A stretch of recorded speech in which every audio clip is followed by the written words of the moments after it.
ಆತ್ಮೀಯ ವಿದ್ಯಾರ್ಥಿಗಳೇ, welcome back to ಅಮೋಘ ಜ್ಞಾನ ಜಗತ್ತು ಯೂಟ್ಯೂಬ್ ಚಾನಲ್.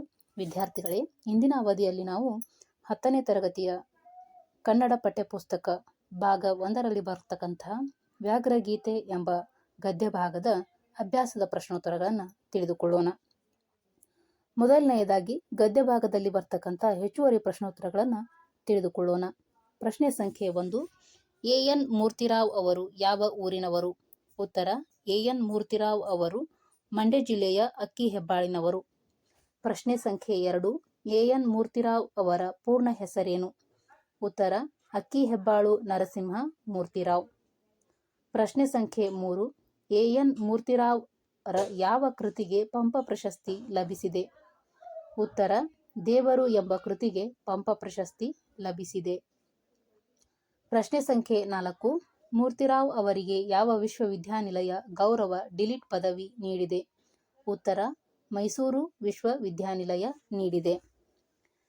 ಪ್ರಶ್ನೆ ಸಂಖ್ಯೆ 5. ಎ.ಎನ್. ಮೂರ್ತಿರಾವ್ ಅವರು ಯಾವಾಗ, ಎಲ್ಲಿ ಮತ್ತು ಎಷ್ಟನೇ ಅಖಿಲ ಭಾರತ ಕನ್ನಡ ಸಾಹಿತ್ಯ ಸಮ್ಮೇಳನದ ಅಧ್ಯಕ್ಷರಾಗಿದ್ದರು? ಉತ್ತರ: 1984ರಲ್ಲಿ ಕೈವಾರದಲ್ಲಿ ಸಮಾವೇಶಗೊಂಡ 56ನೇ ಅಖಿಲ ಭಾರತ ಕನ್ನಡ ಸಾಹಿತ್ಯ ಸಮ್ಮೇಳನದ ಅಧ್ಯಕ್ಷರಾಗಿದ್ದರು. ಪ್ರಶ್ನೆ ಸಂಖ್ಯೆ 6. ಶಾನುಭೋಗರ ರಾಜಭಕ್ತಿಯ ಲಾಂಛನ ಯಾವುದಾಗಿತ್ತು? ಉತ್ತರ: ಕಿರ್ದಿ ಪುಸ್ತಕ ಶಾನುಭೋಗರ ರಾಜಭಕ್ತಿಯ ಲಾಂಛನವಾಗಿತ್ತು. ಪ್ರಶ್ನೆ ಸಂಖ್ಯೆ 7. ಶಾನುಭೋಗರನ್ನು ಮೂರ್ಛೆಯಿಂದ ಎಚ್ಚರಿಸಿದವರು ಯಾರು? ಉತ್ತರ: ಚಿಕ್ಕನಾಯಕನಹಳ್ಳಿಗೆ ತೆಂಗಿನಕಾಯಿ ತುಂಬಿಕೊಂಡು ಹೋಗಿದ್ದ ಕೆಲವು ರೈತರು ಶಾನುಭೋಗರನ್ನು ಮೂರ್ಛೆಯಿಂದ ಎಚ್ಚರಿಸಿದರು. ಪ್ರಶ್ನೆ ಸಂಖ್ಯೆ 8. ಎ.ಎನ್. ಮೂರ್ತಿರಾವ್ ರ ಪ್ರಕಾರ ಶಾನುಭೋಗರು ಜೀವಸಹಿತ ಉಳಿದದ್ದು ಯಾರಿಂದ? ಉತ್ತರ: ಶಾನುಭೋಗರು ಜೀವಸಹಿತ ಉಳಿದದ್ದು ಹುಲಿಯ ಧರ್ಮಶ್ರದ್ಧೆಯಿಂದ ಎಂದು ಹೇಳಬಹುದು. ಪ್ರಶ್ನೆ ಸಂಖ್ಯೆ 9. ಎ.ಎನ್. ಮೂರ್ತಿರಾವ್ ಅವರ ಬಂಧುವಿನ ಹೆಸರೇನು? ಉತ್ತರ: ಕೃಷ್ಣಮೂರ್ತಿ. ಪ್ರಶ್ನೆ ಸಂಖ್ಯೆ 10. ಕೃಷ್ಣಮೂರ್ತಿಯವರ ಅಜ್ಜಂದಿರು ಯಾವ ಜಿಲ್ಲೆಯವರು? ಉತ್ತರ: ತುಮಕೂರು ಜಿಲ್ಲೆಯವರು. ಪ್ರಶ್ನೆ ಸಂಖ್ಯೆ 11. ಶ್ರೀರಾಮ ಮತ್ತು ಭಗವದ್ಗೀತೆ ಜನಿಸಿದ ನಾಡು ಯಾವುದು? ಉತ್ತರ: ಭರತಭೂಮಿ. ಪ್ರಶ್ನೆ ಸಂಖ್ಯೆ 12. ಕೃಷ್ಣಮೂರ್ತಿಯವರ ಅಜ್ಜಂದಿರು ಯಾವುದಕ್ಕಾಗಿ ಹೆಸರು ಪಡೆದವರು? ಉತ್ತರ: ರಾಜಭಕ್ತಿಗಾಗಿ ಹೆಸರು ಪಡೆದವರು. ಪ್ರಶ್ನೆ ಸಂಖ್ಯೆ 13. ಶಾನುಭೋಗರು ಇರಸಾಲಿಗಾಗಿ ಯಾವ ಹಳ್ಳಿಗೆ ಹೋಗಿದ್ದರು? ಉತ್ತರ: ಚಿಕ್ಕನಾಯಕನಹಳ್ಳಿಗೆ ಹೋಗಿದ್ದರು. ಪ್ರಶ್ನೆ ಸಂಖ್ಯೆ 14. ಶಾನುಭೋಗರು ತಮ್ಮ ವಂಶದ ಕೀರ್ತಿಗಾಗಿ ಯಾವುದನ್ನು ಕಾಪಾಡಿಕೊಂಡು ಬಂದಿದ್ದರು? ಉತ್ತರ: ಕಿರ್ದಿ ಪುಸ್ತಕವನ್ನು ಕಾಪಾಡಿಕೊಂಡು ಬಂದಿದ್ದರು. ಪ್ರಶ್ನೆ ಸಂಖ್ಯೆ 15. ಶಾನುಭೋಗರು ತಮ್ಮ ಹಳ್ಳಿಯನ್ನು ತಲುಪಬೇಕಾದರೆ ಯಾವ ಕಣಿವೆಯನ್ನು ದಾಟಬೇಕಾಗಿತ್ತು? ಉತ್ತರ: ಮದಲಿಂಗನ ಕಣಿವೆಯನ್ನು ದಾಟಬೇಕಾಗಿತ್ತು. ಬನ್ನಿ ವಿದ್ಯಾರ್ಥಿಗಳೇ, ಈಗ ಅಭ್ಯಾಸದ ಪ್ರಶ್ನೋತ್ತರಗಳನ್ನು ತಿಳಿದುಕೊಳ್ಳೋಣ. ಮುಖ್ಯ ಪ್ರಶ್ನೆ ಅ. ಕೊಟ್ಟಿರುವ ಪ್ರಶ್ನೆಗಳಿಗೆ ಒಂದು ವಾಕ್ಯದಲ್ಲಿ ಉತ್ತರಿಸಿ. ಪ್ರಶ್ನೆ ಸಂಖ್ಯೆ 1. ಭಗವದ್ಗೀತೆಯನ್ನು ರಚಿಸಿದವರು ಯಾರು? ಉತ್ತರ: ಭಗವದ್ಗೀತೆಯನ್ನು ರಚಿಸಿದವರು ಮಹರ್ಷಿ ವೇದವ್ಯಾಸರು. ಪ್ರಶ್ನೆ ಸಂಖ್ಯೆ 2. ಹುಲಿಗೆ ಪರಮಾನಂದವಾಗಲು ಕಾರಣವೇನು? ಉತ್ತರ: ಶಾನುಭೋಗರ ದುಂಡು ದುಂಡಾದ ಶರೀರವನ್ನು ನೋಡಿ ಹುಲಿಗೆ ಪರಮಾನಂದವಾಯಿತು. ಪ್ರಶ್ನೆ ಸಂಖ್ಯೆ 3. ಶಾನುಭೋಗರಿಗೆ ತಲೆ ಸುತ್ತಲು ಕಾರಣವೇನು? ಉತ್ತರ: ಹುಲಿಗೆ ತಮ್ಮ ಮುಖ ದರ್ಶನವಾಗದಂತೆ ತಪ್ಪಿಸಿಕೊಳ್ಳುವ ದೊಂಬರಾಟದಲ್ಲಿ ಶಾನುಭೋಗರಿಗೆ ತಲೆ ಸುತ್ತು ಬಂದಿತು. ಪ್ರಶ್ನೆ ಸಂಖ್ಯೆ 4. ಶಾನುಭೋಗರ ಬ್ರಹ್ಮಾಸ್ತ್ರ ಯಾವುದು? ಉತ್ತರ: ಶಾನುಭೋಗರ ಬ್ರಹ್ಮಾಸ್ತ್ರ ಕಿರ್ದಿ ಪುಸ್ತಕ. ಪ್ರಶ್ನೆ ಸಂಖ್ಯೆ 5. ಹಸಿದು ಮಲಗಿದ್ದ ಹುಲಿ ಏನೆಂದು ಯೋಚಿಸಿತು? ಉತ್ತರ: ಹಸಿದು ಮಲಗಿದ್ದ ಹುಲಿ ವಿಧಿ ಆಹಾರಕ್ಕೆ ಏನನ್ನು ಒದಗಿಸುವುದೋ ಎಂದು ಯೋಚಿಸಿತು. ಮುಖ್ಯ ಪ್ರಶ್ನೆ ಅ. ಕೊಟ್ಟಿರುವ ಪ್ರಶ್ನೆಗಳಿಗೆ 3-4 ವಾಕ್ಯಗಳಲ್ಲಿ ಉತ್ತರಿಸಿ. ಪ್ರಶ್ನೆ ಸಂಖ್ಯೆ 1. ಮದಲಿಂಗನ ಕಣಿವೆಯಲ್ಲಿ ಬರುವಾಗ ಶಾನುಭೋಗರು ಏನೆಂದು ಯೋಚಿಸಿದರು? ಉತ್ತರ: ಮದಲಿಂಗನ ಕಣಿವೆಯಲ್ಲಿ ಬರುವಾಗ ಶಾನುಭೋಗರು ಕಾಡುದಾರಿ ಆದರೂ ಬೆಳದಿಂಗಳ ದಿನ ಸ್ವಲ್ಪ ದೊಡ್ಡ ಹೆಜ್ಜೆ ಹಾಕಿದರೆ ಊಟದ ಹೊತ್ತಿಗೆ ಊರು ಸೇರಿಕೊಳ್ಳಬಹುದು ಎಂದು ಯೋಚಿಸಿದರು. ಪ್ರಶ್ನೆ ಸಂಖ್ಯೆ 2. ಹುಲಿಯು ಹಿಂದಿನಿಂದ ಹಾರಿಕೊಳ್ಳದಿರಲು ಕಾರಣಗಳೇನು? ಉತ್ತರ: ಭರತಖಂಡದಲ್ಲಿ ಹುಲಿಗಳು ಧರ್ಮಶ್ರದ್ಧೆಯನ್ನು ಅನುಸರಿಸಿ ಬೇಟೆಯಾಡುವ ಕಾರಣದಿಂದಾಗಿ ಭರತ ಭೂಮಿಯಲ್ಲಿ ಜನಿಸಿದ ಹುಲಿಗಳು ಅಧರ್ಮದಿಂದ ನಡೆದುಕೊಳ್ಳುವುದಿಲ್ಲ. ಯಾರನ್ನೇ ಆಗಲಿ ಭರತಖಂಡದ ಹುಲಿಗಳು ಹಿಂದಿನಿಂದ ಹಾರಿ ಕೊಲ್ಲುವುದಿಲ್ಲ. ಶತ್ರುವನ್ನಾದರೂ ಸರಿಯೇ, ಆತ ಬೆನ್ನು ತಿರುಗಿಸಿರುವಾಗ ಕೊಲ್ಲುವುದಿಲ್ಲ. ಪ್ರಶ್ನೆ ಸಂಖ್ಯೆ 3. ಶಾನುಭೋಗರು ಮೂರ್ಛೆಯಲ್ಲಿದ್ದಾಗ ನಡೆದ ಘಟನೆಗಳನ್ನು ವಿವರಿಸಿ. ಉತ್ತರ: ಚಿಕ್ಕನಾಯಕನ ಹಳ್ಳಿಗೆ ತೆಂಗಿನಕಾಯಿ ತುಂಬಿಕೊಂಡು ಹೋಗಿದ್ದ ರೈತರ ಗಾಡಿಯ ಎತ್ತುಗಳು ಮುಂದೆ ಹೋಗದೆ ನಿಂತವು. ಹುಲಿಯ ಗರ್ಜನೆ ಕೇಳಿಸಿತು. ಎತ್ತುಗಳ ಗಂಟೆಯ ಸದ್ದನ್ನು ಕೇಳಿದ ಹುಲಿಯು ಅರೆ ನಿಮಿಷ ತಡೆದು ರೈತರ ಮಾತು ಕೇಳಿ ಬಂದ ಮೇಲೆ ನಿರಾಸೆಯಿಂದ ಪಲಾಯನ ಮಾಡಿತು. ಅನಂತರ ರೈತರು ತಮ್ಮಲ್ಲಿದ್ದ ಕೋವಿಯಿಂದ ಒಂದೆರಡು ತೋಟ ಹಾರಿಸಿ ಸಾಧ್ಯವಾದಷ್ಟು ಗಲಭೆ ಮಾಡುತ್ತಾ ತೆಂಗಿನ ಗರಿಯ ಪಂಜು ಹೊತ್ತಿಸಿಕೊಂಡು ಜಾಗರೂಕತೆಯಿಂದ ಮುಂದೆ ಬಂದರು. ಮೂರ್ಛೆಯಲ್ಲಿ ಬಿದ್ದಿದ್ದ ಶಾನುಭೋಗರನ್ನು ಕಂಡು ಮುಖದ ಮೇಲೆ ನೀರನ್ನು ಹಾಕಿ ಅವರನ್ನು ಎಚ್ಚರಿಸಿದರು. ಇವೆಲ್ಲವೂ ಶಾನುಭೋಗರು ಮೂರ್ಛೆಯಲ್ಲಿದ್ದಾಗ ನಡೆದ ಘಟನೆಗಳು. ಮುಖ್ಯ ಪ್ರಶ್ನೆ ಈ ಕೊಟ್ಟಿರುವ ಪ್ರಶ್ನೆಗಳಿಗೆ 8-10 ವಾಕ್ಯಗಳಲ್ಲಿ ಉತ್ತರಿಸಿ. ಪ್ರಶ್ನೆ ಸಂಖ್ಯೆ 1. ಮೂರ್ತಿರಾಯರ ದೃಷ್ಟಿಯಲ್ಲಿ ಹುಲಿಯು ಬೇಟೆಯಾಡುವ ಬಗೆಯನ್ನು ವಿವರಿಸಿ. ಉತ್ತರ: ಶಾಕಾಹಾರವನ್ನು ತಿಂದು ಬದುಕಬಹುದಾದ ಮಾನವನೇ ಮಾಂಸವನ್ನು ತಿನ್ನಬಹುದಾದರೆ ಆಹಾರಕ್ಕಾಗಿ ಹುಲಿಯು ಪ್ರಾಣಿಗಳನ್ನು ಕೊಂದು ತಿನ್ನುವುದರಲ್ಲಿ ತಪ್ಪಿಲ್ಲ. ಆದರೆ ಹಾಗೆ ಕೊಲ್ಲುವಾಗ ಯಾವುದಾದರೂ ಒಂದು ಧರ್ಮವನ್ನು ಅನುಸರಿಸಿ ಕೊಲ್ಲುವುದೋ ಅಥವಾ ಧರ್ಮಾಧರ್ಮಗಳ ಲೆಕ್ಕ ಇಡದೆ ಸ್ವಚ್ಛಂದದಿಂದ ವರ್ತಿಸುತ್ತದೆಯೇ ಎಂಬುದೇ ಮುಖ್ಯ ಪ್ರಶ್ನೆ. ಇತರ ದೇಶಗಳಲ್ಲಿ ಇರುವ ಹುಲಿಗಳ ವಿಷಯ ಹೇಗೋ ಗೊತ್ತಿಲ್ಲ. ಆದರೆ ಯಾವ ನಾಡಿನಲ್ಲಿ ಶ್ರೀರಾಮನಂತಹ ದೊರೆಗಳು ಆಳಿದರೋ, ಭಗವದ್ಗೀತೆಯಂತಹ ಗ್ರಂಥ ಉದ್ಭವಿಸಿತೋ ಅಂಥ ಭರತ ಭೂಮಿಯಲ್ಲಿ ಹುಲಿಗಳು ಅಧರ್ಮಕ್ಕೆ ಅವಕಾಶ ಕೊಡುವುದಿಲ್ಲ. ಭರತಖಂಡದ ಹುಲಿಗಳು ಹಿಂದಿನಿಂದ ಹಾರಿಕೊಲ್ಲುವುದಿಲ್ಲ. ಏಕೆಂದರೆ ಶತ್ರುಗಳಾದರೂ ಸರಿಯೇ, ಬೆನ್ನು ತಿರುಗಿಸಿರುವಾಗ ಕೊಲ್ಲುವುದು ಧರ್ಮವಲ್ಲ.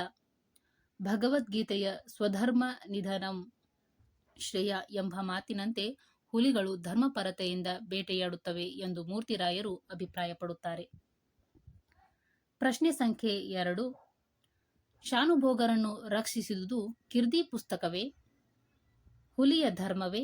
ಸಮರ್ಥನೆಯೊಂದಿಗೆ ವಿವರಿಸಿ. ಉತ್ತರ: ಹುಲಿಯ ಗಮನವನ್ನು ಬೇರೆಡೆಗೆ ಸೆಳೆದು ಅರೆ ನಿಮಿಷದ ಅವಕಾಶವನ್ನ ಒದಗಿಸಿಕೊಟ್ಟು ತನ್ನ ಪ್ರಾಣವನ್ನ ರಕ್ಷಿಸಿದ್ದು ಕಿರ್ದಿ ಪುಸ್ತಕವೆಂದು ತಿಳಿದು ಅದಕ್ಕೆ ಅನಂತ ವಾತ್ಸಲ್ಯದಿಂದ ಕೃತಜ್ಞತೆಯನ್ನ ಸಲ್ಲಿಸಿದರು ಶಾನುಭೋಗರು. ಆದರೆ ನಿಜವಾಗಿ ನೋಡಿದರೆ ಶಾನುಭೋಗರು ಉಳಿದಿದ್ದು ಕಿರ್ದಿ ಪುಸ್ತಕದಿಂದಲ್ಲ, ಹುಲಿಯ ಧರ್ಮಶ್ರದ್ಧೆಯಿಂದ ಎಂದು ಹೇಳಬಹುದು. ಏಕೆಂದರೆ ಅವರ ದುಂಡು ದುಂಡಾದ ಶರೀರವನ್ನ ನೋಡಿದ ಹುಲಿ ಅವರು ಬೆನ್ನು ತಿರುಗಿಸಿ ನಡೆಯುತ್ತಿದ್ದರೂ ಮೇಲೆ ಬಿದ್ದು ಕೊಲ್ಲಬಹುದಾಗಿತ್ತು. ಅಥವಾ ಶಾನುಭೋಗರು ಎಚ್ಚರ ತಪ್ಪಿ ಕೆಳಗೆ ಬಿದ್ದಾಗ ಅವರನ್ನು ಎಳೆದುಕೊಂಡು ಹೋಗಿ ತಿನ್ನಬಹುದಿತ್ತು. ಆದರೆ ಅದು ಹಾಗೆ ಮಾಡಲಿಲ್ಲ. ಏಕೆಂದರೆ ಭರತಖಂಡದ ಹುಲಿಗಳು ಶತ್ರುವನ್ನಾದರೂ ಸರಿಯೇ, ಬೆನ್ನ ಹಿಂದಿನಿಂದ ಹಾರಿ ಕೊಲ್ಲುವುದು ಧರ್ಮವಲ್ಲ. ಶಾನುಭೋಗರು ಬೆನ್ನ ಮೇಲೆ ಮಾಡಿ ಬಿದ್ದಿದ್ದರಿಂದ ಹುಲಿಯು ಅವರನ್ನ ತಿನ್ನದೇ ಬಿಟ್ಟಿತು. ಅದು ಕೊನೆಯವರೆಗೂ ಧರ್ಮಶ್ರದ್ಧೆಯನ್ನು ಅನುಸರಿಸಿತು. ಆದ್ದರಿಂದ ಶಾನುಭೋಗರನ್ನ ರಕ್ಷಿಸಿದ್ದು ಹುಲಿಯ ಧರ್ಮವೇ ಎಂದು ಸಮರ್ಥವಾಗಿ ನಿರೂಪಿಸಬಹುದು. ಮುಖ್ಯ ಪ್ರಶ್ನೆ ಈ ಸಂದರ್ಭ ಸಹಿತ ಸ್ವಾರಸ್ಯವನ್ನು ವಿವರಿಸಿ. ಪ್ರಶ್ನೆ ಸಂಖ್ಯೆ 1. ಖಂಡವಿದೇಕೋ, ಮಾಂಸವಿದೇಕೋ, ಗುಂಡಿಗೆಯ ಬಿಸಿ ರಕ್ತವಿದೇಕೋ? ಉತ್ತರ: ಆಯ್ಕೆ. ಪ್ರಸ್ತುತ ಈ ವಾಕ್ಯವನ್ನು ಎನ್ ಮೂರ್ತಿರಾವ್ ಅವರು ರಚಿಸಿರುವ ಸಮಗ್ರ ಲಲಿತ ಪ್ರಬಂಧಗಳು ಎಂಬ ಕೃತಿಯಿಂದ ಆಯ್ದ ವ್ಯಾಘ್ರಗೀತೆ ಎಂಬ ಗದ್ಯಭಾಗದಿಂದ ಆರಿಸಲಾಗಿದೆ. ಸಂದರ್ಭ: ಮದಲಿಂಗನ ಕಣಿವೆಯ ಕಾಲುದಾರಿಯಲ್ಲಿ ಶಾನುಭೋಗರ ಬೆನ್ನ ಹಿಂದೆ ಒಂದು ಹುಲಿಯು ವೈರಿಯಾದರೂ ಸರಿಯೇ ಹಿಂದಿನಿಂದ ಹಾರಿ ಕೊಲ್ಲಬಾರದು ಎಂಬ ತನ್ನ ಧರ್ಮವನ್ನ ನೆನೆದು ಗೊಂದಲದಲ್ಲಿ ಇದ್ದ ಸಂದರ್ಭದಲ್ಲಿ ಪುಣ್ಯಕೋಟಿಯ ಈ ಮಾತನ್ನು ಲೇಖಕರು ನೆನಪಿಸಿಕೊಳ್ಳುತ್ತಾರೆ.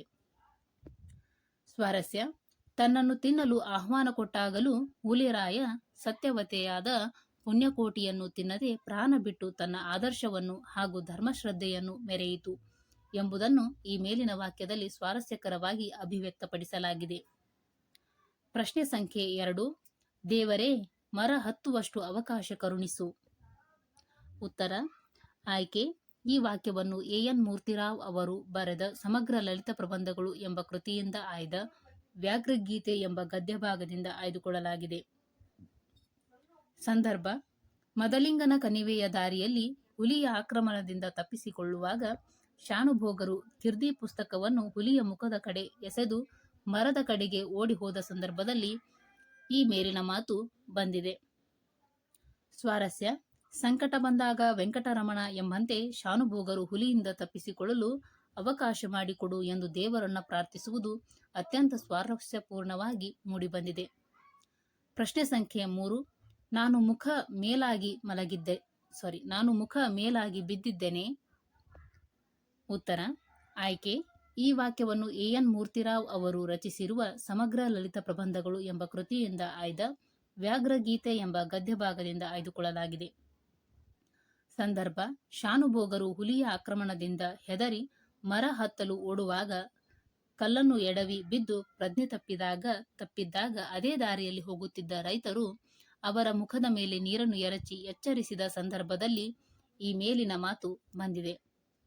ಸ್ವಾರಸ್ಯ: ಪ್ರಜ್ಞೆ ತಪ್ಪಿ ಬಿದ್ದಿದ್ದಾಗ ಹುಲಿಯು ಏಕೆ ತನ್ನನ್ನು ಎಳೆದುಕೊಂಡು ಹೋಗಲಿಲ್ಲ ಎಂಬ ವಿಸ್ಮಯಕ್ಕೆ ಶಾನುಭೋಗರು ಈ ಪ್ರಶ್ನೆಯ ಮೂಲಕ ಉತ್ತರ ಕಂಡುಕೊಳ್ಳುವುದು ಇಲ್ಲಿನ ಸ್ವಾರಸ್ಯವಾಗಿದೆ. ಪ್ರಶ್ನೆ ಸಂಖ್ಯೆ 4. ಹುಲಿ ಈಗ ಎಷ್ಟು ಹಸಿದಿರಬೇಕು?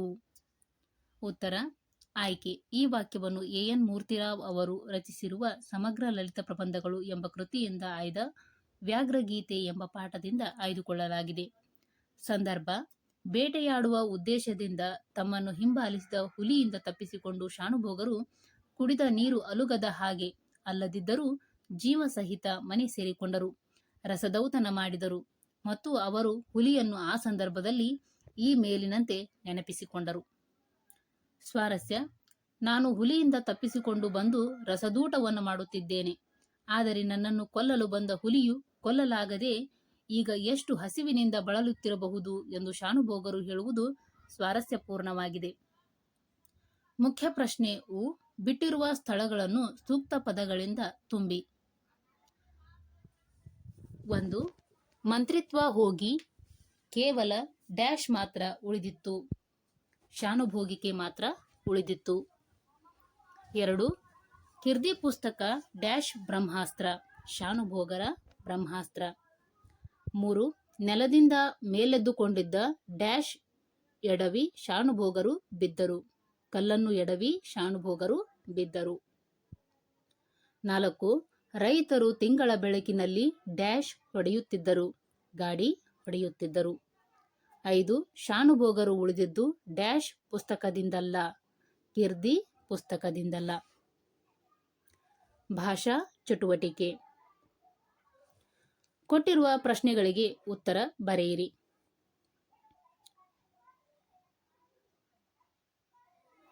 ಪ್ರಶ್ನೆ ಸಂಖ್ಯೆ 1. ಕನ್ನಡ ಸಂಧಿಗಳನ್ನು ಹೆಸರಿಸಿ. 2 ಉದಾಹರಣೆಗಳನ್ನು ಬರೆಯಿರಿ.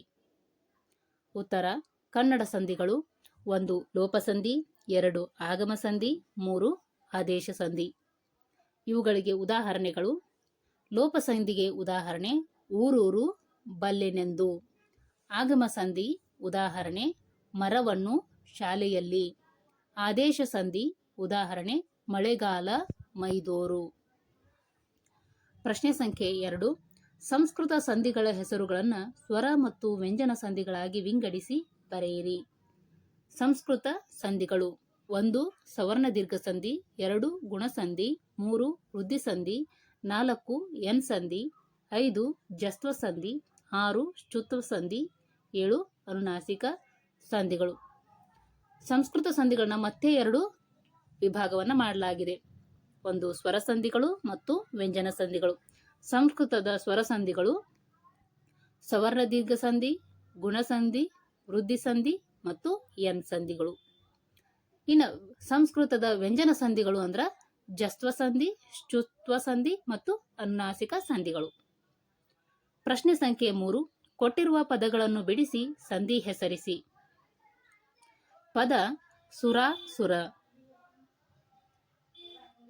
ಸುರ ಅಧಿಕ್ ಅಸುರ, ಸುರಾಸುರ ಇದು ಸವರ್ಣ ದೀರ್ಘ ಸಂಧಿ.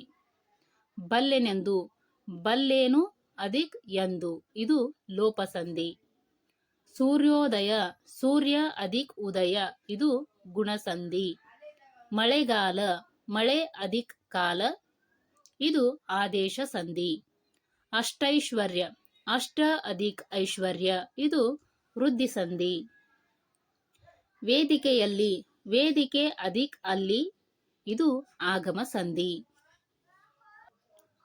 ಮುಖ್ಯ ಪ್ರಶ್ನೆ ಆ, ಮೊದಲೆರಡು ಪದಗಳಿಗಿರುವ ಸಂಬಂಧದಂತೆ ಮೂರನೆಯ ಪದಕ್ಕೆ ಸರಿಯಾದ ನಾಲ್ಕನೆಯ ಪದ ಬರೆಯಿರಿ.